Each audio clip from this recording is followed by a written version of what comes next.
Hello नमस्ते सबजनामा। एकदम यताको मौसम चाहिँ शिवरात्रिको दिन एकदम हेर्ने कुरो लागेर मन्दिरमा चाहिँ जाने तयारीमा छौँ।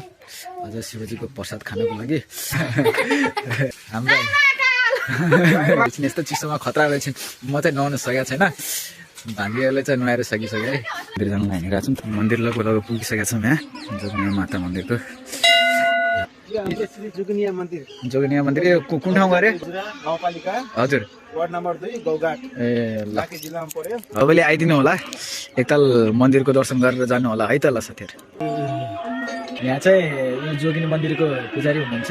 100 साल पुरानो 150 साल पुरानो। गौ शक्तिको पीठ हो। हजुर हजुर अहिले राम्रो छ, सबै छ। भारतबाट टाढाबाट मान्छेहरू आउँछन्। हजुर हजुर। तपाईँ बस्नु लागेको यहाँ कति भयो? 10 वर्ष हो। 10 वर्ष भइसक्यो नि। अरे भान्जी, तिमी पनि पुजा लाग्यो? आज के हो अरे? एक्जाममा फेल हुन्छ पूजा नगरे चाहिँ है कि नै? जय शम्भु, हर हर महादेव। चाहिँ पुरानो कलाकृतिहरू। म चाहिँ यो प्रसाद खाने तयारीमा छु साथीहरू।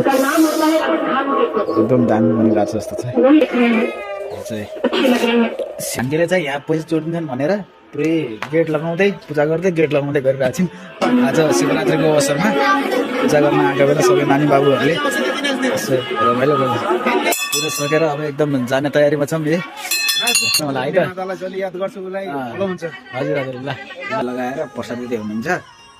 धेरै नदिनु होला है, फेरि साँझ हाँसे हाँसे भएपछि बर्बाद छ। फेरि पार्वतीलाई खुवाउने हुनुहुन्छ उहाँ। पार्वती है। कोही उता हाँस्दैन उठ्याएको बहिनीले खाँदैछन् पुरै।